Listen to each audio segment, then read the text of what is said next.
Welcome to the Business Blast podcast. I'm your host, Tyler Wagner. This episode is brought to you by Authors Unite. Authors Unite provides you with all the resources you need to become a successful author. You can learn more about Authors Unite and join the free community at authorsunite.com. Now, let's jump into the episode.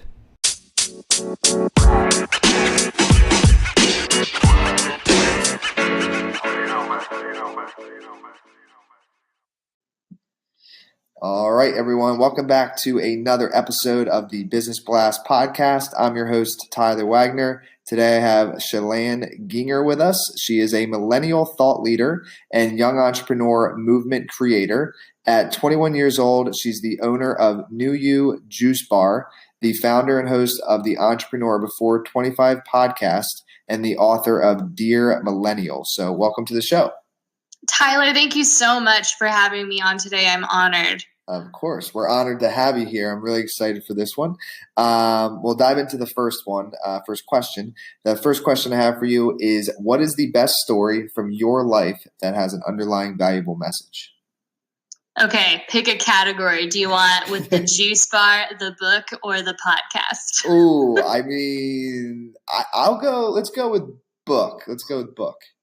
Okay, the book.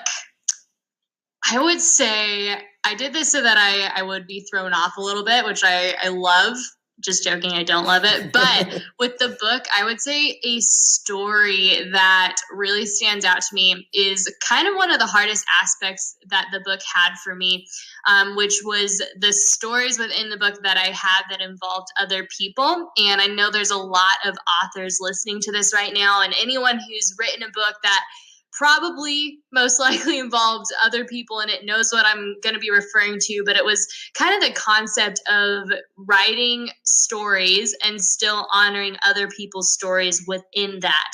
And that was a really big struggle for me because I have a lot of stories in my book that do involve other people and some really hard stories with those other people. And so to make sure that I was doing that in a way that still honored them, giving myself several self-checks as far as making sure I wasn't writing it from a place of bitterness or revenge, had a much deeper meaning for me. And that is, we get to write our own story in life and tell our own story, and to really walk in that and be confident in that. So that was kind of the underlying valuable message that I got from that little story. Yes, and actually, just because I'm curious, can you tell us about the juice bar too? I want to hear about this juice bar. The best story. I mean, I was 18 when we opened our doors and started out with 25% ownership, and then over 5 months became majority owner at 18. And so that was extremely hard for me to step into in all different aspects, especially since that was my first job technically, and here I am employing people, serving people, and running a brick and mortar business with all of the above.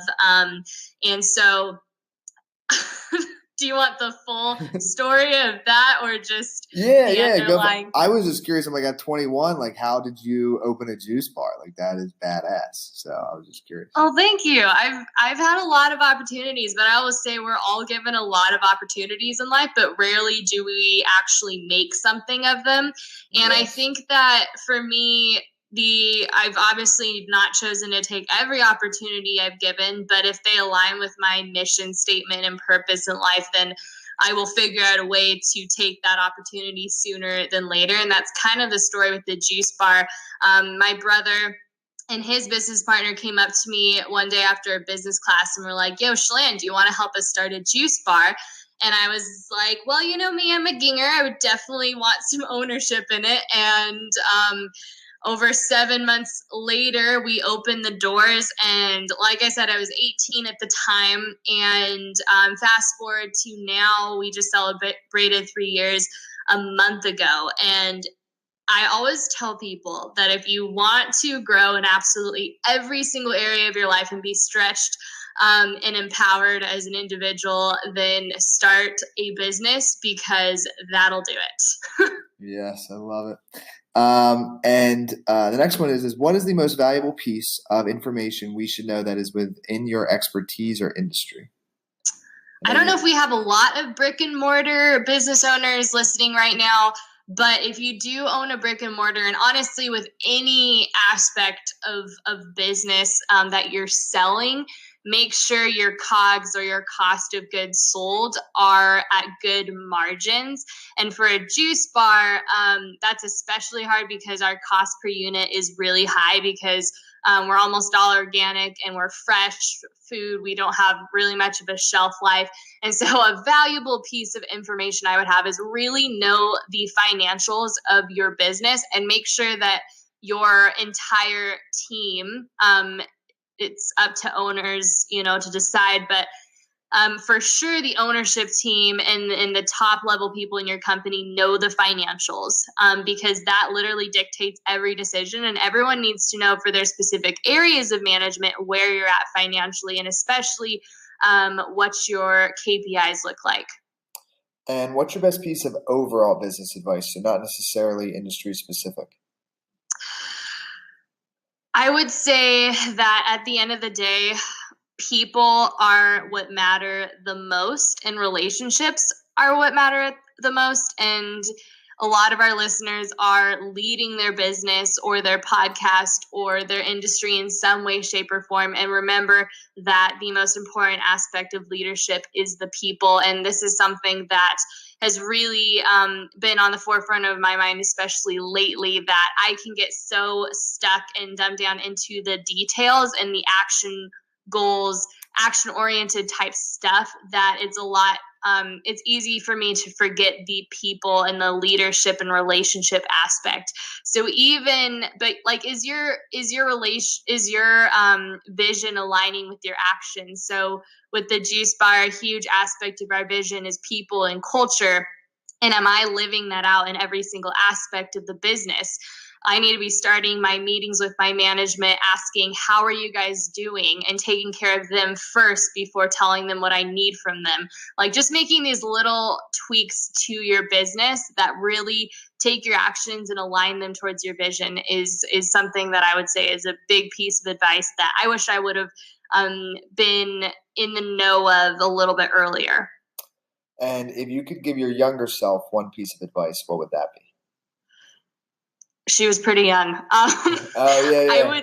True. How young are we talking here? Well, I started my first business when I was 15. I would say have faith in yourself. And I know you don't know really what you're doing, but that's never going to change. And have more faith and confidence in your actions. Like once you decide to do something, don't do it hesitantly, but do it all in. And in your opinion, what is the key to happiness?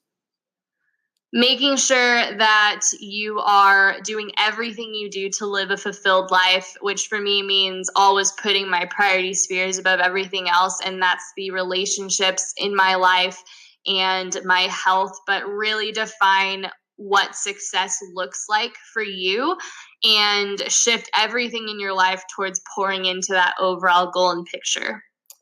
And what is the best book that you've read, and what was the number one thing you learned from that?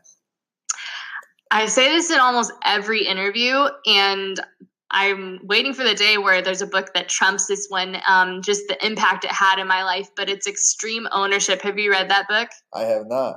No. Okay, you really need to read it. It's called Extreme Ownership. It's by two former Navy SEALs, Jocko Willink and Leif Babin. And the number one thing I learned about that book and from that book that has transformed my life is taking ownership of myself, where I'm at, and the people closest to me. And meaning, and this is also my favorite quote, you are where you are because of the decisions you've made or let other people make for you. And that's my favorite quote because it really puts the power and control back in your field. Meaning if I'm not where I want to be, I have no one to look to except for myself. And that's also super empowering because we can change, we can grow, and we can ultimately get where we want to in life. Yes. And what's your favorite quote and why? Can I just use that one? I feel like it's so good. Sure. It's up to you, yeah. I'm trying to think of my next favorite quote. It's not really a quote, but it's something I try to drive across to people. And it's, you have a unique purpose. And I know that sounds cliche and cheesy, but at the same time, like, your purpose and your why drives so much in your life. And if you know that and you're given the tools, which I help people with, to make that happen, you're absolutely unstoppable. And so that's what I would tell people is, you have a unique purpose, define that, figure out what that is, and run in it like your life depends on it. Yes. Thank you so much for coming on. The last question that I have for you before we let you go is, where is the best place for people to find you online? ChelannGienger.com, ChelannGienger hosts pretty much everything. And I'm also at Chelann Gienger on all social media platforms, and I would love to connect with you guys. Perfect. Thanks again for coming on. We appreciate it. Thank you so much, Tyler. The podcast you just heard was published with Anchor. Got something you want to say to the creator of this show? Send them a voice message using the Anchor app, free for iOS and Android.